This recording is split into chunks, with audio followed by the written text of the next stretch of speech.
Perfeito. Andressa, é o seguinte, no processo natural de uma, de uma realidade ideológica que a gente vive Uhum. nas profissões, nas abordagens de pensamentos profissionais, a própria palavra terapia, que é diretamente, inicialmente, as pessoas já ligam a um psicólogo, alguém que escuta, alguém que Uhum. conversa, alguém que trata, ajuda naquela situação. Naturalmente, pela realidade ideológica que a gente vive dos últimos anos, se considera que naquele momento não se usa de forma alguma a religião, a vida em Deus. Você é, é uma narrativa que destruiu essa possibilidade ao ponto de dizer que é uma falta de ética você utilizar de Deus, da fé, Uhum. em atendimentos parecidos, terapêuticos e mais precisamente quando Sim. ligado aos psicólogos, né? Porque nós temos uma base freudiana em tudo aquilo que é a psicologia do nosso país e do mundo inteiro, né? E você é, nada numa maré contrária a isso Totalmente. daí.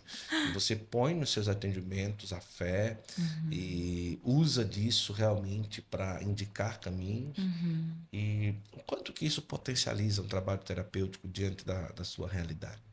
Eu vou só fazer um ajuste na fala para ficar mais claro para todo mundo entender.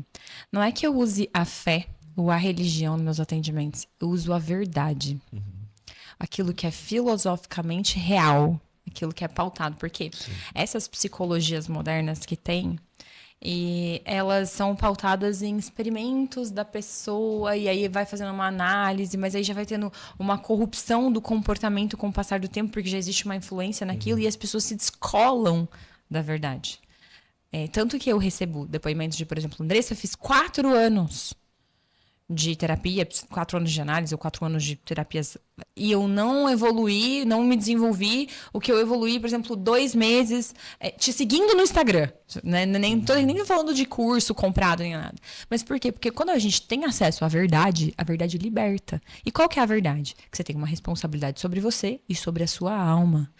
E que a sua alma tem comidinhas específicas que ela precisa comer, e o seu corpo também, que você não pode ficar só nutrindo o corpo. Então, não tem como, por exemplo, receber no consultório uma aluna ou alguém que vem conversar comigo e essa pessoa me traz coisas que são claramente uma consequência Sim. de doenças espirituais, de problemas da alma, e eu tentar tratar isso de maneira mecânica e científica, porque não vai resolver. Então, beleza, a pessoa tá lá com um transtorno de ansiedade, ou ela tá até mesmo com princípios de depressão. Eu posso gerar uma medicação para ela? A gente pode fazer um trabalho e tal? Posso, vai trazer uma melhoria de qualidade de vida para ela. Claro, as medicações, elas são maravilhosas, mas eu não trato a causa. Beleza, não vamos falar de terapia, vamos falar de outras coisas para elas, para as pessoas entenderem melhor. Se eu tô lá tendo um quadro de compulsão, se eu tô tendo um comportamento desmedido, se eu tô tendo uma sobrecarga no trabalho, se eu tô tendo um estresse no meu casamento, uma falta de informação para lidar com os meus filhos, se eu for lá e comer, eu vou ser imediatamente aliviada, mas não vai resolver a causa dos meus problemas. Se eu for lá e beber, vai me aliviar naquele momento, mas não vai resolver. Se eu for lá e pagar uma viagem, fizer uma viagem, nossa, vou pra praia e tal, aquilo lá vai ser incrível por 10 dias. Quando eu voltar pra minha realidade, lá estará o meu problema. Se eu for lá e fizer muitas compras, entendeu? Ou me afundar na sexualidade, como acontece, aquilo lá vai me trazer um alívio, mas não vai resolver a causa dos meus problemas.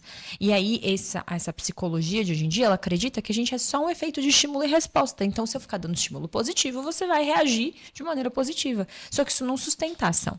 Tanto é que, por exemplo, quando a gente pega a base filosófica, é possível estar com muita dor e ainda estar feliz. E não à toa Santa Gema, eu tava conversando com o Felipe antes de conversar, que a Santa Gema eu comprei da Artesanato Costa a Santa Gema deles, Sim, que é sim. perfeita. E ela, por exemplo, era uma mulher que tinha muitos problemas de saúde, sofria horrores e ela era feliz.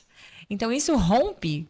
Então, a gente pega várias autobiografias, biografias dos santos, dos confessores, dos diretores espirituais, e ali a gente tem pessoas que quebram completamente esse cientificismo, essa realidade da psicologia de hoje. Então, eu acredito que é profundamente impossível você conseguir fazer um belo trabalho de desenvolvimento humano com uma pessoa sem tocar nas crenças existenciais dela, sem trocar no sentido da vida, no fim último, porque ela vive, porque ela faz as coisas que ela faz. E eu posso, sim, dar vários, que é o que acontece hoje, por exemplo, em várias terapias. Eu posso dar vários gatilhos, ouvi-la, orientá-la, ordená-la, ajudá-la a pensar por outras perspectivas que tragam um pouco de alívio para a vida dela, que resolvam aquele problema. Posso, mas ela vai sair daqui e vai trocar por outro problema. Vai trocar por outro problema, porque não resolveu a causa. E a causa é Cristo. A causa é a verdade. E mesmo que eu desconsidere a Cristo, eu não consigo ignorar a verdade. E aí, diante da verdade, a pessoa ela vê aquilo e ela muda sim. Porque Freud acreditava que a mudança não era imediata. Ele acreditava que precisava de muito estímulo e muita análise, muita compreensão interior para que você... E não, a gente olha para Paulo e percebe que é assim. Basta que Cristo te toque, você seja aberta à graça e ela te muda, ela te transforma. E tanto na infusão de conhecimento quanto na infusão dos seus comportamentos. Então, uma vez que você se abre para estudar, para conhecer a verdade, para olhar para aquilo e aprender o que nunca foi te ensinado, você muda muito rápido. São as conversões abruptas que a gente conhece, sabe? Até vira meme isso, né? De tipo, eu encontrei Jesus. E daí a vida mudou, entendeu? Só que é engraçado, mas é profundamente verdade, sabe? Então, eu sempre falo para todos os profissionais que me procuram, que eu falo, não é um método terapêutico, não é em si o conteúdo, não é a tua personalidade, aquilo que você vive, defende, acredita, estuda e pratica. E você vai ter muito uma liberdade de conduzir o paciente e o mentorado, o cliente, dentro dessa verdade. Faz sentido? Claro, claro. E isso é tão interessante porque você esteve, inclusive, em eventos do Novo Mercado e você participou também da certificação Marcili e tantas outras coisas, né? E a gente tem percebido o quanto o ordenamento da vida diante daquilo que é a verdade, daquilo que é a abertura para as coisas de Deus, está chegando na vida empresarial, na vida do mercado, com uma força muito grande. Inclusive para pessoas que têm fé, as pessoas que não têm fé. Por exemplo, o Novo Mercado não é simplesmente para católicos, não é diretamente somente para católicos, né? É em geral. E o quanto está tendo espaço para falar sobre uma inteligência espiritual, uma abertura para olhar para si de uma forma não fechada ao transcendente, um cuidado de si, bem aí baseado na própria vida, diante do exemplo dos santos e tal, e aquela coisa toda, não é?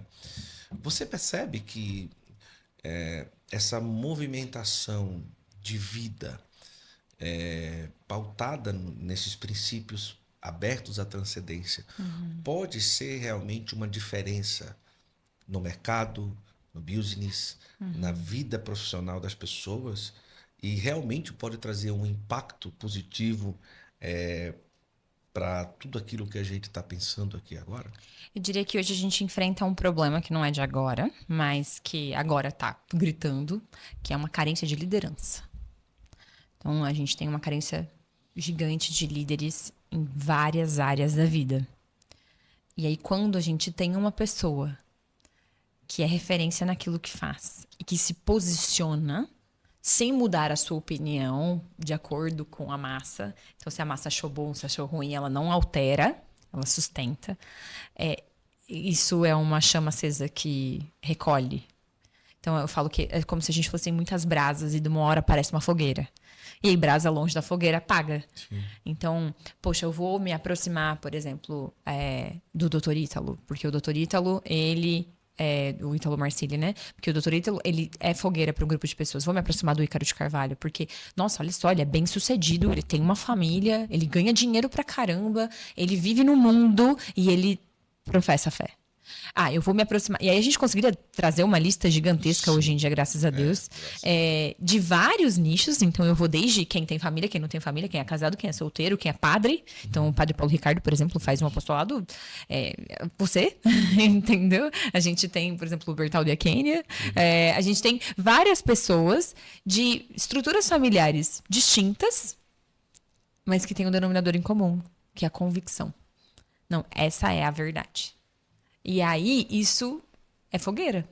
E as brasinhas, elas querem ficar quentes, então elas são carentes disso. Então, se você tá virando que nem... É uma coisa que acontece bastante comigo, quando eu tô falando eu tenho um processo de atendimento diferente do tradicional do digital, que normalmente no digital as pessoas têm um link, ela entra no link e compra. E no meu não, ninguém compra nada. As pessoas elas vão passar por uma triagem, elas respondem um questionário que leva tempo, e ali eu entendo as necessidades delas e eu ligo para elas. Eu falo com elas no telefone, ou eu ou alguém na minha equipe, para entender as necessidades delas ali. E aí quando eu falo para a pessoa, não, esse seu problema aí você tá achando que é grandão, não é não. 3 meses a gente resolve isso. E a pessoa fala, o quê? Você resolve em 3 meses? Resolvo, sim, se você estiver disposta a se comprometer, fazer o que tem que ser feito, 3 meses isso aí não é um problema mais para você. Então, aquilo ali, quando o Ícaro promete, não, ó, aqui, ó, em X tempo a gente resolve esse problema. Com todas essas outras pessoas, quando elas viram com convicção e falam, aqui, esse é o caminho, você corre. Porque o resto é, vejamos, depende do ponto de vista. O resto é mais, uma perspectiva. Então, assim, você não se sente seguro de construir sua casa ali naquela areia. Você quer rocha. Sim.